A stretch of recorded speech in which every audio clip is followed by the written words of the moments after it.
ములుగు జిల్లా మంగపేట మండలంలోని చుంచుపల్లి ఇసుక ర్యాంప్ రేజింగ్ కాంట్రాక్టర్లు ఇష్టానుసారంగా వ్యవహరిస్తున్నారు.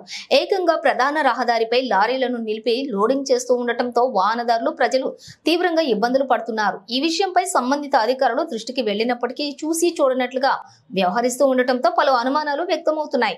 ప్రధాన రహదారి పక్కనే వేల ట్రిప్పుల ఇసుకను డంప్ చేసుకుని లారీలను లోడింగ్ చేస్తున్నారు.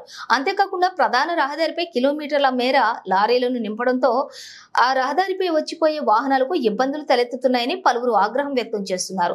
చుంచుపల్లి పరిధిలో 3 ఇసుక క్వారీలు నడుస్తూ ఉండటంతో స్టాక్ యార్డ్ కోసం వచ్చినటువంటి లారీలను కేటాయించిన పార్కింగ్ ఏరియాలో కాకుండా రోడ్డుపై నిలుపుతూ ఉండటంతో తీవ్ర ఇబ్బందులు తలెత్తుతున్నాయని పలువురు వాహనదారులు ఆవేదన వ్యక్తం చేస్తున్నారు. పట్టించుకోని అధికారులు ప్రధాన రహదారిపైనే లారీలు నిలిపి ఇసుక లోడింగ్ చేస్తున్న సంబంధిత అధికారులు ఫోన్ ద్వారా సంప్రదించగా నేను లీవ్ లో ఉన్నాను అని చెప్పడం జరిగింది. అధికారి మాత్రం చూసి చూడనట్లుగా వ్యవహరిస్తున్నారని పలువురు ఆగ్రహం వ్యక్తం చేస్తున్నారు.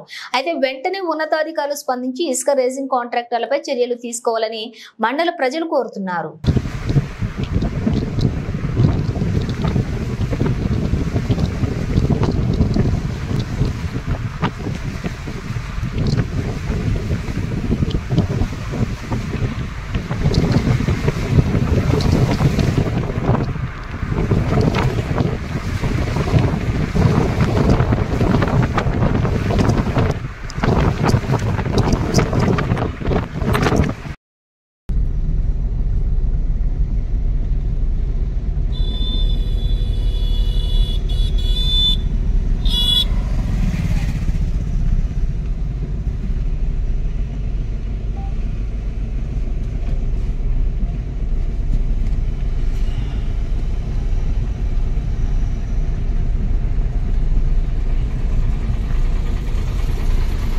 कौन करने